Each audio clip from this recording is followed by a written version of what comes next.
about finding Eden, Gobekli, Tepe and the Watchers of Eden. And this is something which is a personal journey for me as well, because it's something that really began when I was a child, because I had a strange fascination with angels. And it really began when I was at Sunday school, and I was really interested in all the different stories that were being told to me by this rather stern-faced teacher, female teacher. And I loved the idea of Moses parting, or God parting the Red Sea for Moses, and I loved the idea of Jesus feeding the 5,000 with just some loaves and fishes. I loved miracles, basically. But the Sunday schools just went on and on and on, and all I could do was just, imagine myself down the park playing football with my father and my brother, and eventually I gave them up. But I remember one particular day, the teacher started talking about angels, and she referred to the story of Abraham. Obviously he was the father of the Hebrew race. And she said that on one occasion 3 angels turned up, by his tent, by his camp, and they sat down with him, and not only did they talk to him, on a one-to-one basis, but they even sat down and ate regular food with him. And I remember thinking to myself, okay, I know about angels that with radiant bodies and beautiful wings, but there's something different here. You're suggesting that angels have some kind of corporeal existence, or whatever my brain thought at that particular age, which was probably about 9 or something.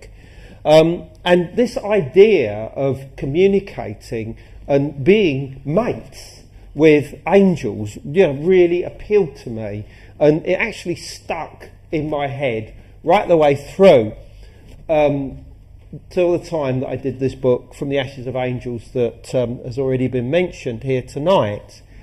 And it was one of the reasons why I eventually ended up going to a place called Haran. And Haran is a city in what is today southeast Turkey, and it was a Bronze Age centre, a crossroads of many different places interconnected across the Near East and the Middle East. And it has a history that goes back at least 8,000 years. Different studies and archaeological fieldwork and the rest of it has established this fact.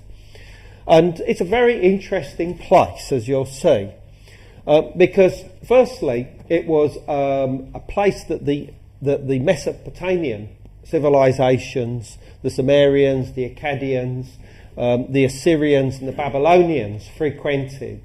And in fact there was actually a temple to the moon god Sin, and also to his consort, who I haven't got her name and it's not actually directly recorded. There was a big temple to him and another to her, and this was one of the main reasons that this place was put on the map. And in addition to this, it's a fact that Haran is the home of Hermetica. Now, Hermetica is obviously the teachings of Greco-Roman Egypt, which were themselves derived from pharaonic or dynastic Egypt. The wisdom, the philosophy, the knowledge, the ideas, the ways of life. And although obviously these were collated together initially in Egypt, around the time of the Arab conquest, they moved from Egypt and settled actually at Haran, where they were created into a corpus of literature that eventually was the spiritual backbone of the whole Renaissance, which obviously in many ways began in Italy in around sort of something like 1450 or whatever. And the centre point, the collection point of this Hermetic literature was Haran. Obviously, Hermetica means the thrice great Hermes, who obviously you can see in this slide here. But in addition to this, and this is probably a little bit more speculative, but it's certainly worth throwing in to the audience here tonight, and that is that some very serious research has suggested that the origins of the tarot deck actually go back to Haran. And obviously this deck, which obviously has been referred to as the Book of Thoth, Thoth being an Egyptian god that may have been transported with the Hermetic literature, that this may have been the place where these playing cards actually had their foundation. And once again, it's been suggested that certain cards may have actually been based upon imagery seen actually at Haran, one of which, and the most obvious being, the tower, which obviously is shown with fire or being destroyed or something like this. And it's a fact that at Haran there is a tower that almost mimics the idea of this tarot card, and it's actually referred to as the astronomical tower. Now, the reason why it's called astronomical tower is that it was believed that the inhabitants of Haran were astronomers, and we'll come on to who they are in a second, and that they used this tower, which in fact is the minaret of the Great Mosque or Paradise Mosque, which was constructed around the 7th to 8th century AD for the observation of the stars and to make the calculations that they needed. And even today, if you go there, I was quite astonished when I first went there in 2004, and these kids came up and greeted me, and they started saying, "Oh look, we'll be your guides," and started putting you off towards it. Said, "Come and see the astronomical tower." I said, "What?" And this is what they actually showed me. So this, I think, is quite intriguing. So who were the inhabitants of Haran? Well, collectively they are referred to by scholars as the Haranites or the Haranians. However, history refers to them under other names.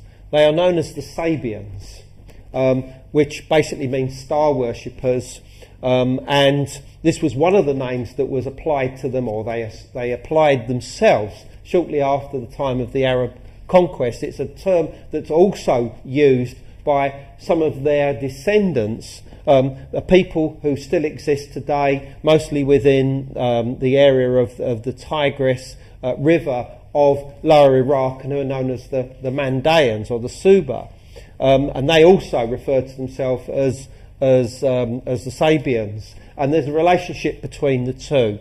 Unquestionably, the Mandaeans owe at least something of their existence to the Sabians, their namesakes of Haran. But they were also known as the Chaldeans. You'll find this term in many ancient texts in literature by the Arab chroniclers, by the Hebrew chroniclers, and by the people of the Syrian church, the historians of that. And the Chaldeans, although often they are associated with Lower Iraq, actually were the peoples that inhabited the area of Upper Mesopotamia. This is the area that's essentially today southeast Turkey, northern Syria, and parts of northern Iraq. And the Chaldeans are known to have been astrologers, soothsayers, diviners. That's the way that they're remembered. But in all honesty, they're almost certainly synonymous with the Sabians of Haran. In other words, they were the pagans of Haran. And interestingly enough here, this is an image of the moon card, the tarot, I say the tarot, sort of proto-tarot, that dates from 1454, that shows these figures, these diviners, these astrologers, who I would like to think of in terms of the Sabians of Haran. However, the most important, as far as religious history, person to have been associated with Haran is Abraham, the father of the Hebrews, the father of the Jewish race, the father of the Israelites. And if you read the book of Genesis, you will see that it is said that he had family at Haran and that he dwelt there. That's what the King James Bible says, before he made his journey to Canaan, the promised land of God. And his father Terah was also there, and as I say, there are various other members of his immediate group, plus his ancestors were supposedly living in the area as well. And what's interesting is that according to Kurdish tradition, and this certainly goes back as far as medieval times, but almost certainly antedates that, is that Abraham was born in the nearby city of what is today known as Shunlurfa, although until recently it was known as Urfa or Orpha, and was the biblical city of Edessa. In fact, Edessa was the first city, and the king of Edessa was the first king to actually convert to Christianity in the 1st century AD. And today, if you go to what's known as the pools of Abraham, which are actually full of these huge great carp, thousands and thousands of them that are fed by the visitors to the place, just off to the left of here is a cave that is visited by Kurdish Muslims to this day, and it's actually divided into two sections. There's the section for the females and the section for the males, and quite obviously, you don't want to mess that up, obviously. And this is a very sacred shrine in Islamic tradition. People come from all over the region, to pay their respects to Abraham, his birthplace. And it's said, according to the book of Genesis, that Abraham was born at Ur of the Chaldees. Now, obviously, Chaldees, we've already mentioned, Chaldees are a people, but since the 19th century, archaeologists and historians and prehistorians have wanted to place this city called Ur of the Chaldeans in southern Iraq. And in fact, Leonard Woolley, the famous British archaeologist, uncovered a city called Ur in this region, which immediately became associated with the biblical city of this name. But in the Mesopotamian languages, Ur simply means city. And I am pretty certain that the original Ur of the Chaldeans was Shunlurfa itself, and lots of things make sense. That Abraham lived in this area, this is where he was born, he moved to Haran before this journey down. I mean, the maps make sense of this and the rest of it, so just bear that in mind. So what river was that? Sorry? What river was that? That was not a river, that's pools that are fed by springs that still bubble up today. Now, according to Sabian tradition, which was then inherited and repeated by the Arab chroniclers, by Hebrew historians, and by members of the Christian church, it was said that when Abraham arrived at Haran, he tried to convert the locals into his monotheistic ideas. Now, some of them apparently converted and travelled with him to Canaan. However, the rest of them said, our religion is older than yours, and it goes back to Seth, the son of Adam, to Enoch, the antediluvian patriarch, and to Noah. And they said, on your bike, basically, which I find intriguing. I mean, the reality of these myths and legends are up to you, but the associations, I think, are important. You're dealing with a current of activity which has certainly been preserved since medieval times, and almost certainly goes back to an earlier date. And I think that there's relevance in them. There's connections here which should not be ignored. Okay, so Abraham's associated with Haran, he's associated with Shunlurfa. However, this whole region is connected with different episodes of the book of Genesis.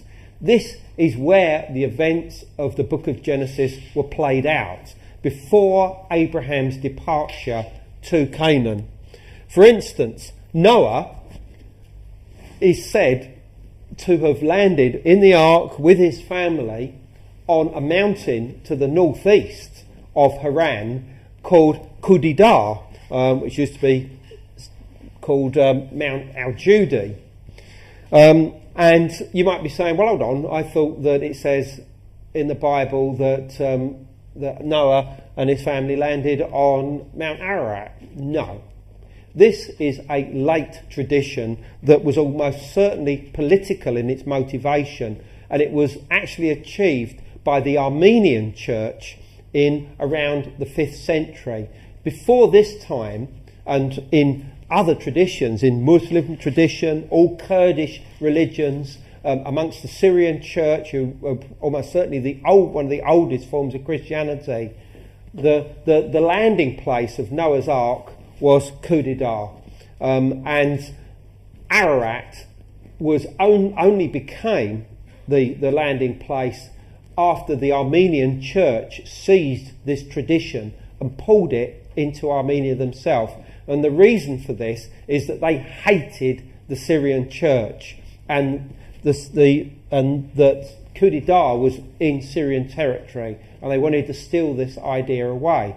That's not to say that Mount Ararat was a very ancient and very sacred place. Absolutely it was. But the oldest traditions associated with the landing place of Noah's Ark are Kudidar, and that's to the northeast of Haran. Now, obviously, Noah, once he's landed, his 3 sons, Ham, Japheth and Shem, went on, their own families supposedly populated the ancient world. Well, the most important one from our point of view is Shem, because it was said that after the ark came to rest on Kudidar, he himself left behind his father Noah at the foot of the mountain to create the first settlement, and he then travelled into the eastern Taurus mountains, where he established his own settlement with his own family. Okay, and that's not very far away from Haran at all. And that it was said that this is the same locality where Seth, the son of Adam, also had his settlement after his father and mother Eve had been thrown out of the Garden of Eden, the earthly paradise. Which brings us on to the much earlier and the origin point of the human race, according to Hebrew tradition, the story of Adam and Eve in the Garden of Eden. Because despite various theories and ideas and traditions that place the Garden of Eden, the so-called earthly paradise, all over the world, from the North Pole to South America to equatorial Africa and to the Levant, if you look at the book of Genesis and read exactly what it says that the Garden of Eden is where the 4 rivers of paradise take their source. And since 2 of those are very easily identifiable as the Tigris and the Euphrates, it either means that they're at the mouth of the Tigris and the Euphrates, where those 2 rivers meet the Persian Gulf, or they're at the other end, the source of those rivers in what is today eastern Turkey, within the eastern Taurus Mountains, or those just to the north of it, which are known as the Armenian Highlands.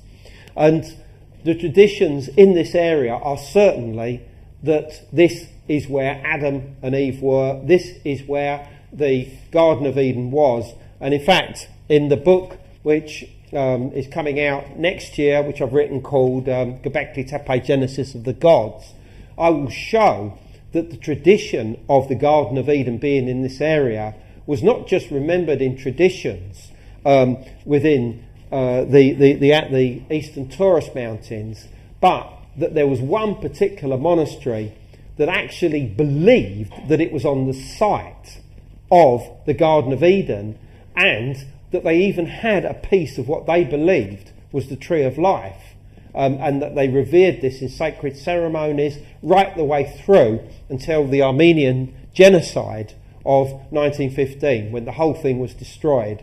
But I was out there, I've been to the ruins, they're still there and they're still magnificent, and this is a story which I'll bring to you in due course. And this is really important because this is not far away from where I will be showing that the genesis of our current civilization began in the so-called Neolithic Revolution. The image that you see here is a mural within a church in Florence in Italy, and it actually shows the dying Adam here, slightly covered, and Eve here, now obviously covered because they no longer have the same innocence. So this is after they've been thrown out of the Garden of Eden, the earthly paradise. And the elderly gentleman here is actually Adam's son Seth.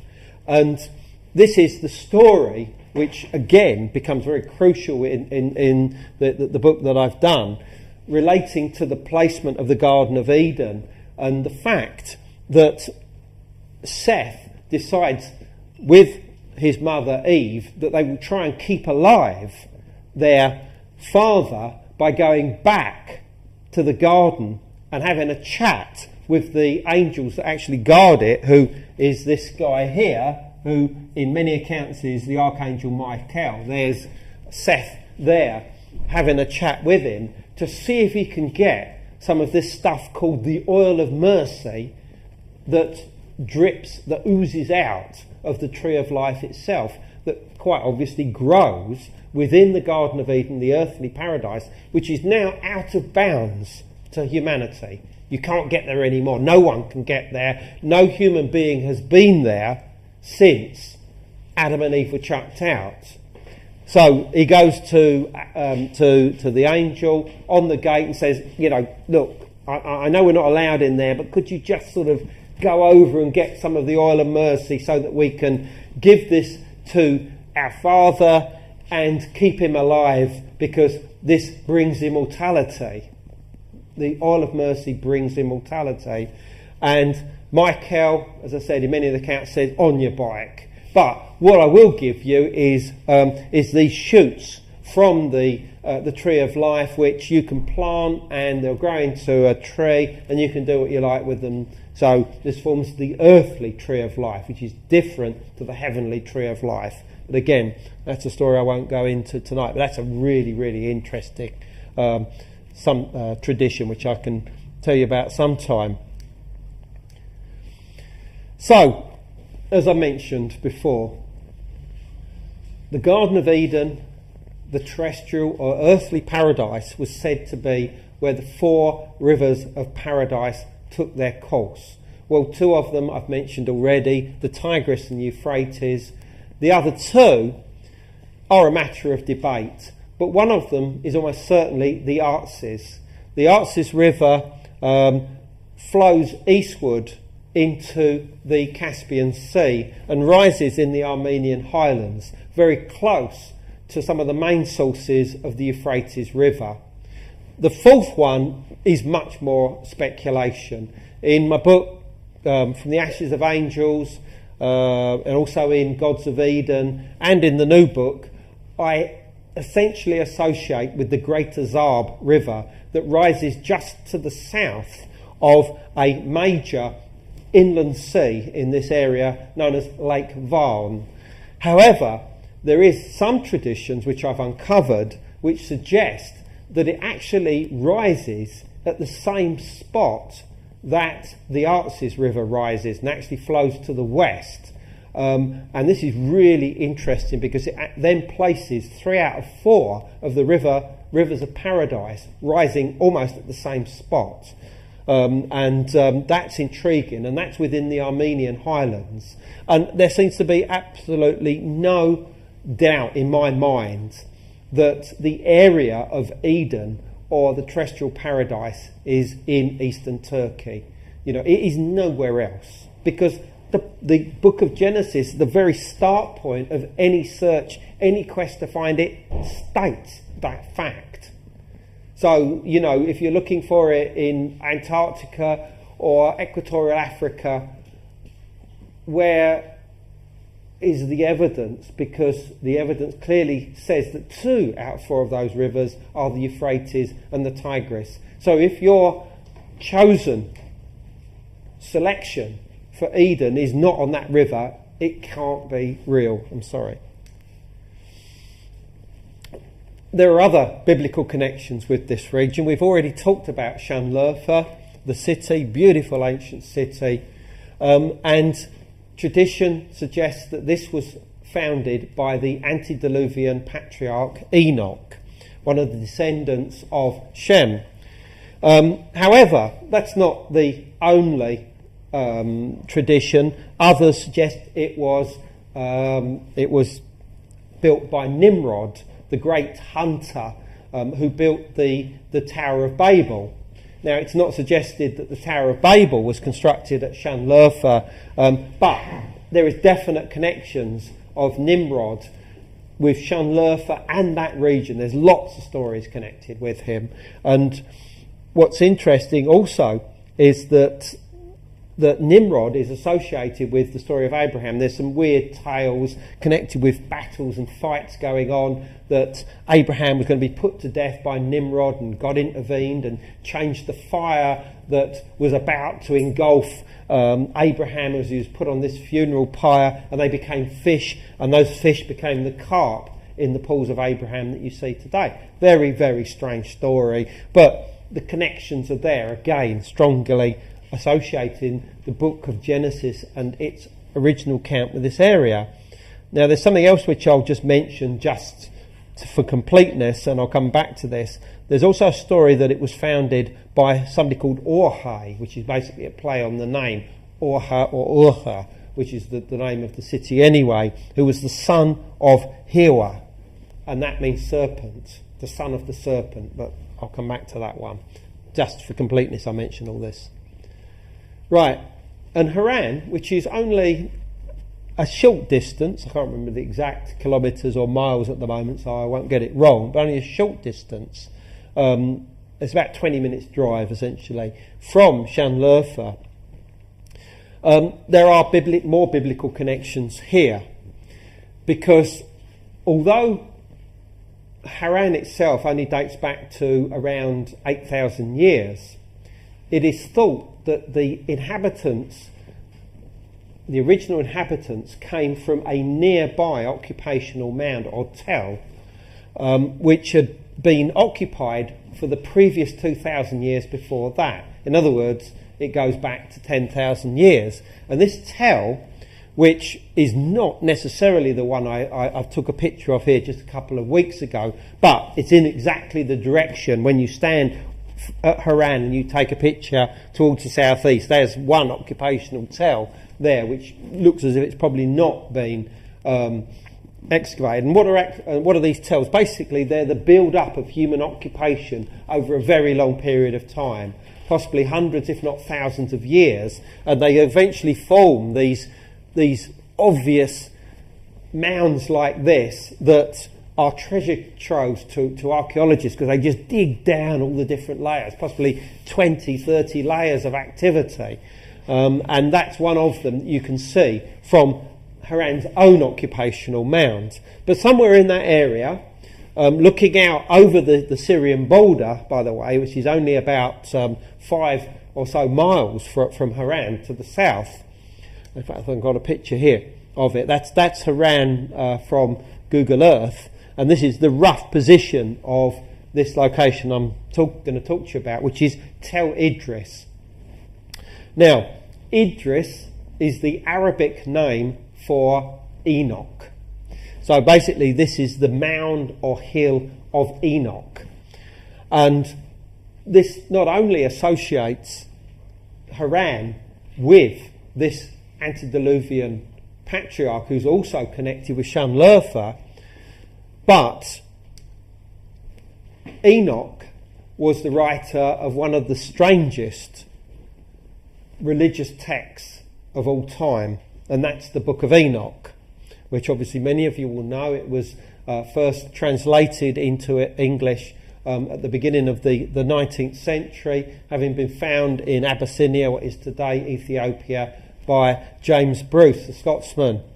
And this is a very, very strange tale. I mean, it's mentioned in part elsewhere. It's also believed that it's derived in part from a few lines in the book of Genesis, chapter 6. But the story that's told in the book of Enoch is essentially this, that Enoch himself was lying down sleeping one night when two angels turn up.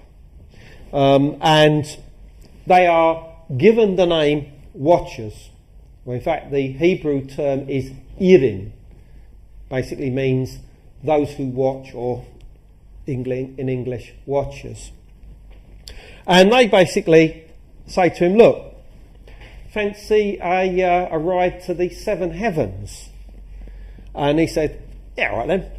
And so they take him to the seven heavens. Now, these are described in great detail within the book of Enoch. What Enoch says, I mean, there's volcanoes and seas and mountains and plains and all sorts of things like this. Now, in theory, this is some kind of heavenly abode. But what's interesting is that one of the seven heavens includes the earthly paradise, where the four rivers of paradise take their source, and also the garden which contains the tree of life. It's actually referred to as the garden of righteousness in the book of Enoch.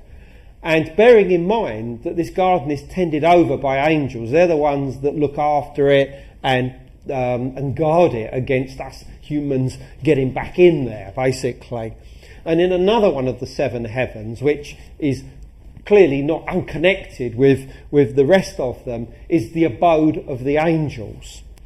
And it is whilst in this heaven with the abode of the angels that, I think there's probably another picture of that coming up, that Enoch sees a whole load of angels, these watchers, incarcerated within like this prison.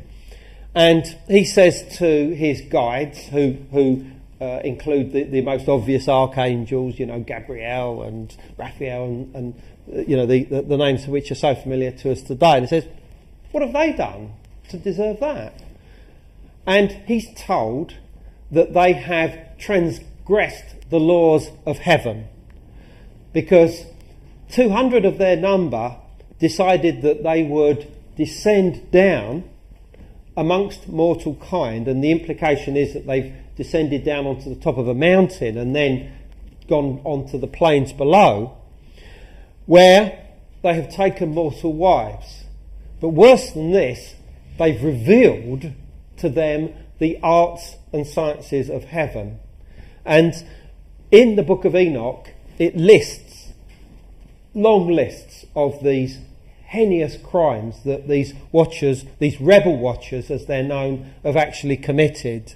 And you read through them, and what's interesting is that it is clear that you're talking about the rudiments of civilization, the very fundamental things that were given to humanity at the time of the so-called Neolithic Revolution. The changeover point from being hunter-gatherers to settled farmers, agriculturists, sedentary lifestyles and everything that goes with it. And that somehow there seems to be a possibility here that the story of the Watchers although dismissed by Bible scholars, historians alike as mere fable, actually might contain a kernel of truth relating to the origins of civilization itself. I mean, the very area that we're talking about here now in southeast Turkey is where animal husbandry began. You know, the first pigs and the first cattle and sheep and all the rest of it were domesticated in this region. But more importantly, this is where the revolution began, because at a place called Karacadağ, and that's not the way that it's spelt, but that's the way that it's actually pronounced, which is a mountain that was once a volcano, geneticists have been able to trace 68 modern strains of wheat used by us today for bread, for beer, for pasta, for cakes, etc., etc., etc., all came from a wild form of wheat that grew, that still grows to this day on the side of this mountain, suggesting very strongly that this is where the domestication of wild wheat began. In other words, this is where agriculture started. And this is right in the area that we're talking about here. It's, you know, the Karacadağ is just to the southwest of the city of Diyarbakir, the administrative centre of eastern Turkey. Some people call it Kurdistan. And it's just to the southwest of Diyarbakir and essentially to the east of Şanlıurfa, and not that far from Haran, basically. And the Watchers are said to have given us, for instance, metallurgy for the first time. Well, this is exactly the area where the first metals were worked, first beaten and eventually forged. But what I find curious is that it said that the Watchers gave women the ability to beautify themselves for the first time. In other words, they showed them cosmetics. And the earliest known cosmetics come from this same region. Evidence of the use of blue cobalt found within like these shells have been proposed. It's connected with a site called Abu Huraya, as far as I recall. This blue cobalt powder has been found, which is suggested that the women were beautifying themselves using this as early as around 7 to 8,000 BC. And what's also interesting is that in this same region, well, just to the west, I should say, in central southern Turkey, is where the earliest mirrors in the world have been found. And they're these. I photographed this just a few weeks ago in a museum at Konya in southern Turkey. These come from Çatalhöyük, which is the early Neolithic city in that region. And these were the first polished mirrors known in the world. They date to about 7,000 BC. And it's interesting, as a passing remark, that the Watchers are said to have given us the first mirrors. So, you know, you start to think, you know, are these Watchers, are they the prime movers? You know, some kind of elite, you know, some kind of driving force that was behind the Neolithic Revolution and existed maybe for a few thousand years and then gradually disappeared in some way. So, you know, is it possible that the story in the Book of Enoch relating to the Watchers, the rebel Watchers giving us the arts and sciences of heaven, is some strange memory of the Neolithic Revolution? You know, and did they trigger the Neolithic Revolution? And if this is the case, where really was Eden and the abode of the angels? Well, there's a clue at Haran. We keep going back to Haran, but this is a crucially important place and has been, as I said, for possibly as much as 10,000 years. And that's the fact that on the northern horizon, as you look from the occupational mound, you can see that there is a line of mountains. And on the top of one of those mountains is arguably the most important archaeological site to have been discovered in recent times. And we're talking about somewhere called Gobekli Tepe. And here's the map just to give you some idea of, here's the Syrian border. Here's Haran here, where I've shown you the pictures of and talked about. There's Şanlıurfa there. And here is Gobekli Tepe. Gobekli Tepe is just a few miles outside of Şanlıurfa, just to the northeast of it. If you get in a taxi, you're there in 20 minutes. That's how quickly it is. That's how close it is. So, what is Gobekli Tepe? Well, it's a series of stone sanctuaries, which include stone circles, that are on the top of a mountain, and around 4 of these sanctuaries have been fully explored so far. There's another 15 or 20 of them still to be uncovered. They're beneath a occupational mound or tell or tepe, which is the Turkish word for an occupational mound. And they are over 11,000 years old. This is just before the time of the Neolithic Revolution. In fact, the evidence seems to suggest that they were actually thrown up by hunter-gatherers, i.e. people whose time should have been occupied going off on the chase, hunting game, bringing back their food for their family, their social group. A nice easy lifestyle, essentially, I should think. And yet, some of them decided to give up all of that lifestyle and create the first monumental architecture in human history. Around 11,000 to 11,500 years ago, on the top of a mountain in southeast Turkey. And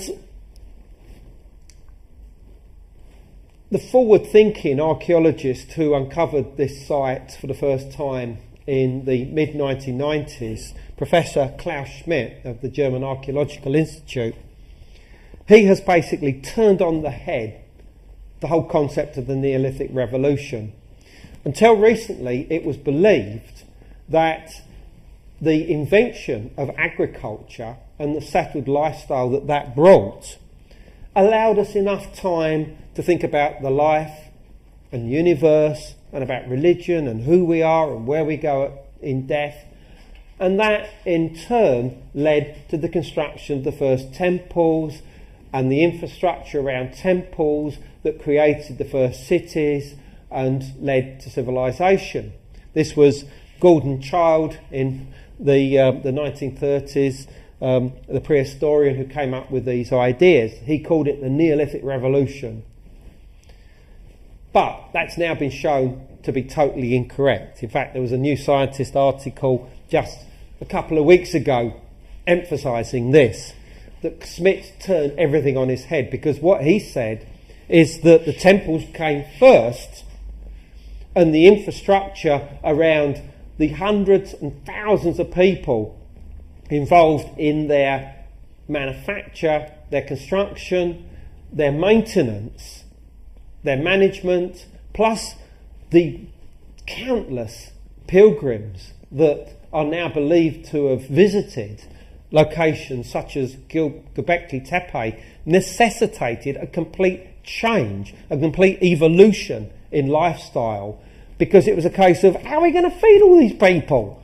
I think we're going to have to sort of change things. I'll tell you what, I've got a few ideas, been experimenting with this thing called agriculture for a while. Let's see if that works. And yes, it did work, and it led to a much more settled means of life, essentially. So no longer was everybody involved in the chase, an act which probably lasted a year or maybe even 5 years, following the animal herds around and the rest of it. Now everybody was in one place from the spring to the summer to the autumn to the winter, they were now settled. So that started civilization. That is how the Neolithic revolution began, with places like Gobekli Tepe. Now, but it's more than that. There's more than that going on here, because some of the stones here, some of the monoliths, as much as 5.5 metres in height, weigh 15 tonnes apiece. There's one unfinished monolith in a quarry nearby that's estimated to be 50 tonnes and is 7 metres in height, and that's around 22 feet, if I calculate that correctly.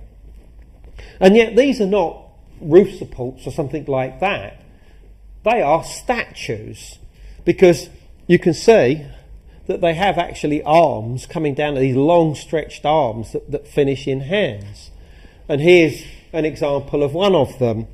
You can see here that the T-shaped termination of these pillars is like an abstract head. The sides of it are the side of the body with the arms like this, slightly bent, curved round like this, and the hands come round to the front in the area of the abdomen. And here you have a garment that terminates at the belt, at the area of the waist, or a belt, and there are belts shown on some of them.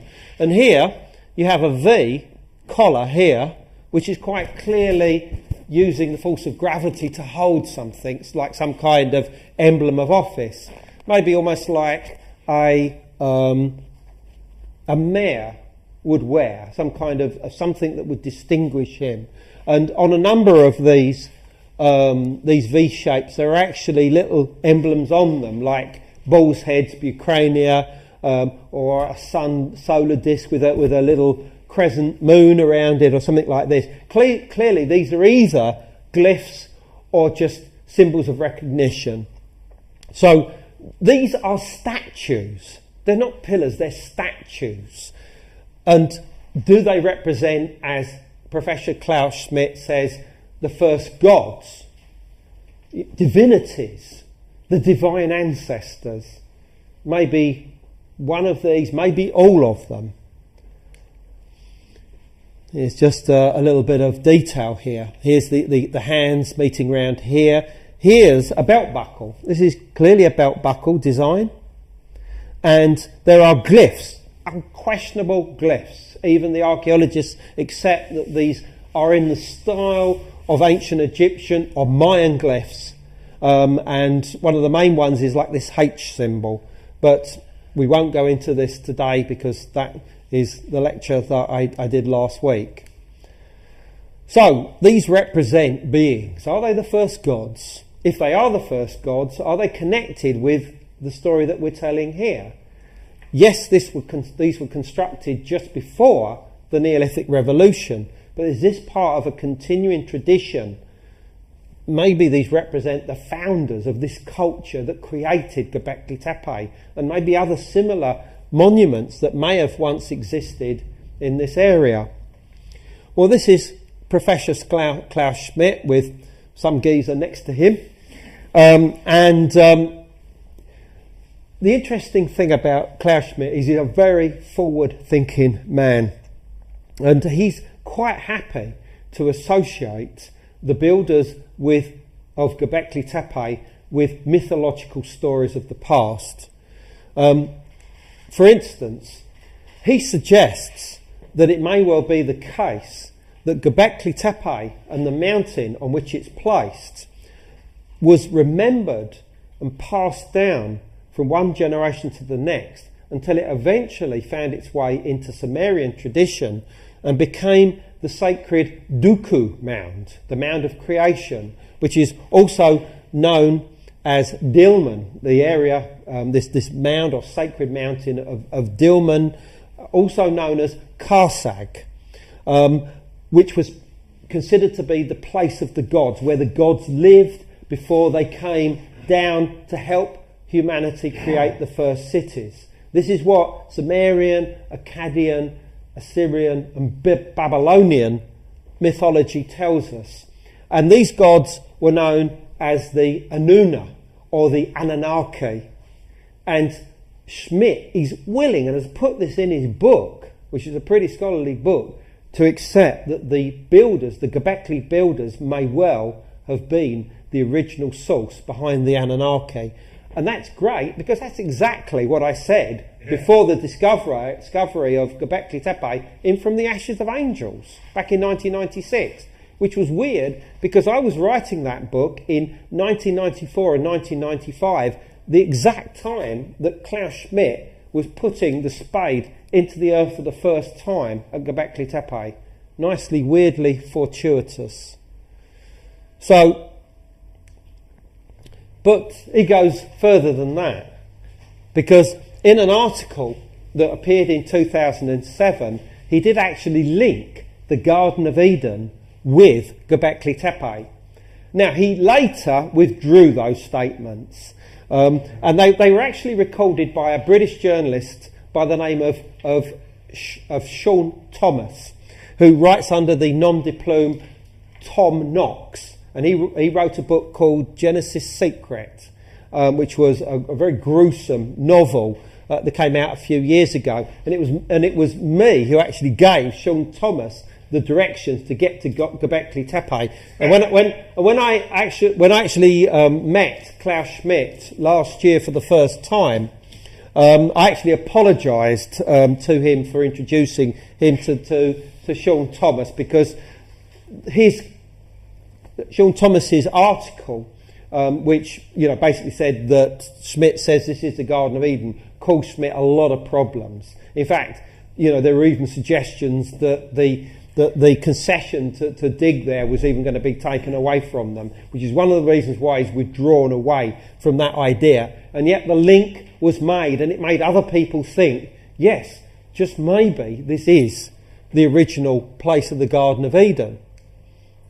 I think there was a 9 o'clock bells out there.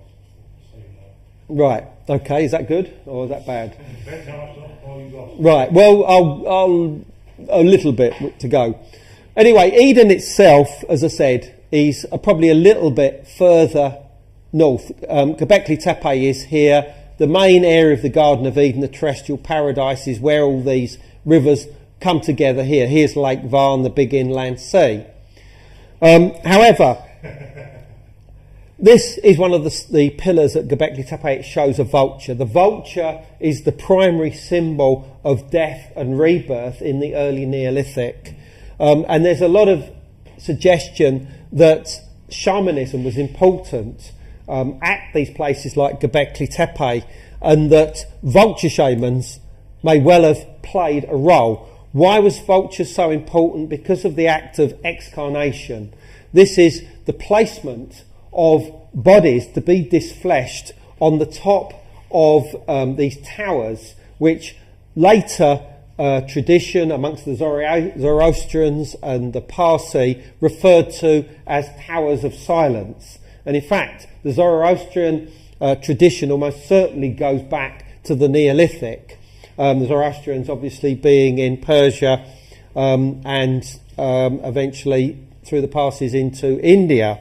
And at Çatalhöyük, the Neolithic city in southern central Turkey, which is a couple of thousand years later than Gobekli Tepe, but is unquestionably part of the same culture, a number of the vulture murals there quite clearly show articulated legs that indicate that the vultures are human-like, anthropomorphic. So either they're shamans or they are vultures with a human-like form. And this was an image that was done by the artist Alan Sorrell to accompany an article or a paper about Çatalhöyük that show these vulture shamans, because this is the form that the shamans would seem to have taken to travel into the next world, from this world into the next world. And so this was the garb that these early figures, these prime movers in these Neolithic centres like Gobekli Tepe and Çatalhöyük would seem to have taken. They adopted the garb of the vulture, and various paraphernalia has been found at sites in this region to confirm this fact. And this was discovered very close to Gobekli Tepe, and it actually is a weird figure that's actually but actually has a double wings, or a pair of wings, I should say. And, are we looking at the, at one of the prime movers, the elite behind the construction of these sites? And is there a link with the Watchers of the Book of Enoch? Because the Book of Enoch and various other examples of so-called Enochian literature, in other words, those that seem to have come from the same stable, talk about the Watchers adorning themselves in cloaks of feathers or becoming birdmen and flying around, suggestive very strongly of shamanism associated with birds, and possibly birds wearing dark garments, of iridescent feathers like those of the vulture or carrion birds in general, which were those that were connected with excarnation. So, in my opinion, and this is something that obviously I said as early as From the Ashes of Angels in 1996, I think these vulture shamans were or are the Watchers of the Book of Enoch. I'm pretty certain of these. These were the prime movers. So why is Eden important to this story? Because the stones, and back to our friend Klaus Schmidt, in 2007 he actually said that the stones were erected for the watchmen of the period. This is watchers. I mean, one of the terms that's actually used in the Book of Enoch for the watchers is the watchman. It's just another form of the same name. So he's implying here, whether by accident or design, that those who constructed Gobekli Tepe were the watchers. So the Book of Enoch, the earliest form found among the Dead Sea Scrolls, Watchers, angels lived together as community in the terrestrial paradise Eden. Well, we know that from the stories of the Book of Enoch. The Watchers fell because they gave mortals the arts and sciences of heaven. Is this a memory of the Neolithic Revolution? Absolutely. The Watchers fell because they gave mortals the arts. The same one. Right. Birdmen are the shamans adorned in the coats of feathers. We know this. The Gobekli builders were a priestly elite and shamans. Is this what the creators of Gobekli Tepe looked like? Did they trigger the Neolithic Revolution? Well, this was the image that was done for my book, The Ashes of Angels, by the artist Billy Walker-John, sadly no longer with us. But this, if you look online for images of the Watchers, this is still the only one out there ultimately. And, even today, to me, it still gives me slight shivers when I look at this image. Because when she first presented this to me, I just thought, oh my God, she's encapsulated this idea absolutely perfectly.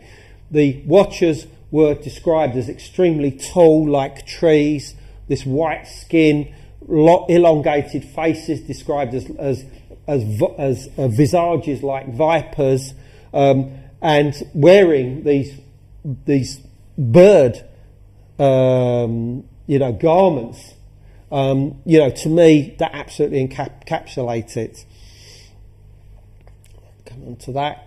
And the Watchers also described as serpents, Awin, and there's repeated reference to their connection with serpents, and I think that this has got something to do probably with their actions as shamans, that the serpent being a prominent symbol of the of hallucinogens and the connections with the other world. But I think it's got a lot to do with their appearance as well. I think they had extremely elongated faces, probably because they were of a people that came into the region and looked different to the locals of that period. Now, exactly what the differences were is a matter of speculation. But what we do know is that the peoples that followed after the early Neolithic in the Near East, the Halif culture, and after that the Ubaid culture, seem to represent figures connected with their mythology that were clearly serpentine in appearance. These have often been described as lizard-like, but I think that they're purely serpentine.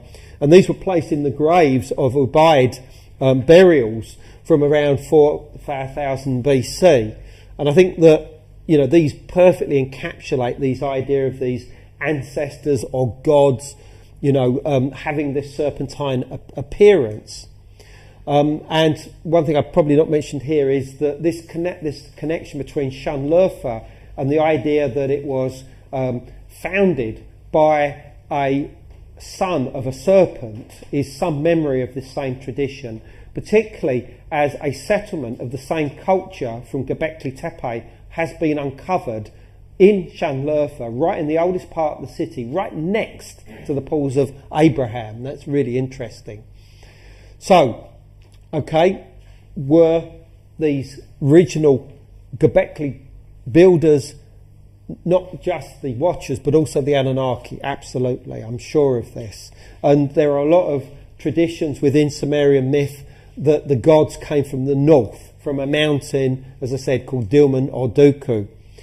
And, if we're trying to create an image of exactly what these people look like, I have others which I will reveal at the Questing Conference for the first time, where myself and Russell over here have tried to reconstruct what we fully believe these Gobekli builders look like. But for the moment, this will do. These weird albino lights, because the Watchers were described as having, white hair like albinos, and this image of this Asian albino figure, somehow fits and relates in some way.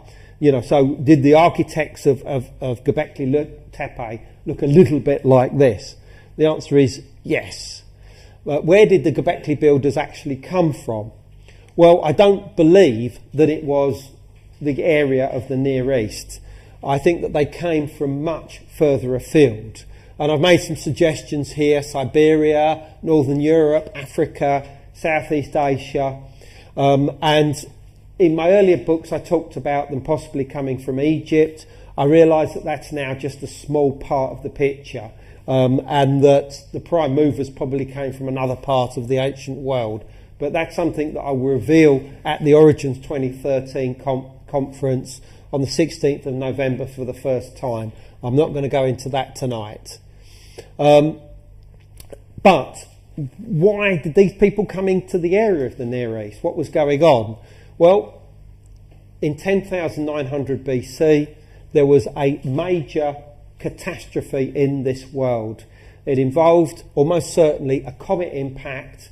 The date that has been now pinned down is around 10,900 BC, and it affected large parts of the world. And you might say, well, hold on, isn't that a long time before Gobekli Tepe? Well, no, because this wasn't a single event. It's a fact that there were lesser events going on for several hundred years after this time, possibly other cataclysms, fires that were engulfing parts of the world for hundreds of years afterwards, periods of darkness, the onset of a mini ice age known as the Younger Dryas. This was a terrible, terrible time to live in this world. And after everything calmed down, at the end of the Younger Dryas, around 9,600 BC, boom, Gobekli Tepe suddenly appears. There is not a coincidence. And as I have said now before, and I repeat again, Gobekli Tepe is part of a response to what happened in the world, the bad things that had happened.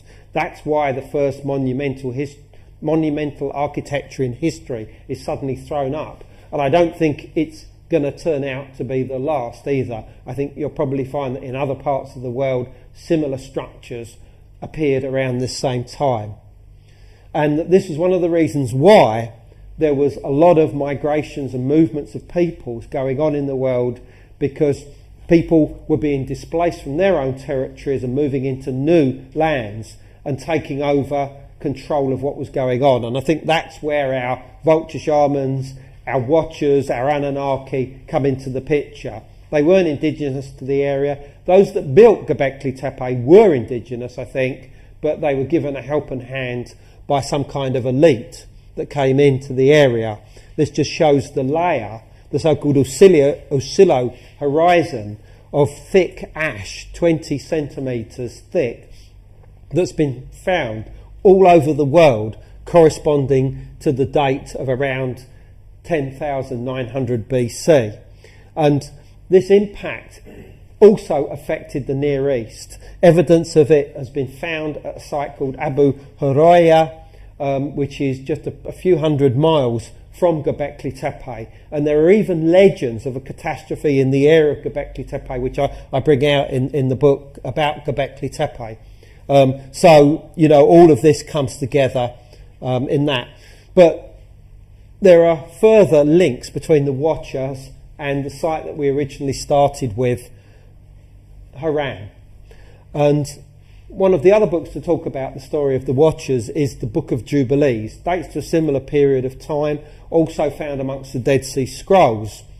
And it tells the story of the Watchers, but it also relates how Canaan, the legendary founder of Haran, according to Hebrew tradition, uncovered an inscription carved on a stone stela, and that when translated it was found to contain the antediluvian science of astrology as taught by the Watchers, and that this then became the teachings of the Sabians, the Chaldeans of Haran.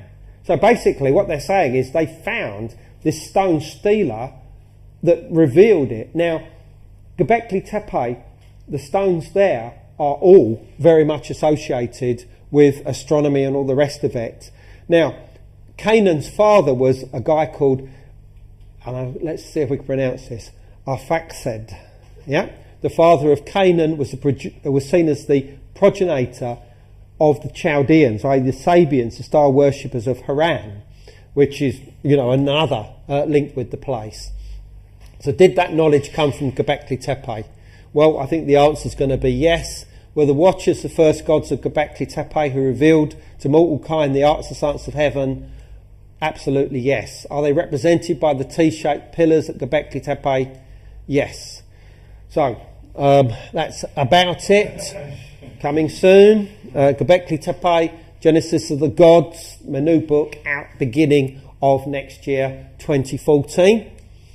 We're doing tours of Eden, the Garden of Eden, and Gobekli Tepe in, it says 2013 there, but it will be 2014 now, because we did a very successful one this year. So if you're interested in that, contact us on andrewcollins.com.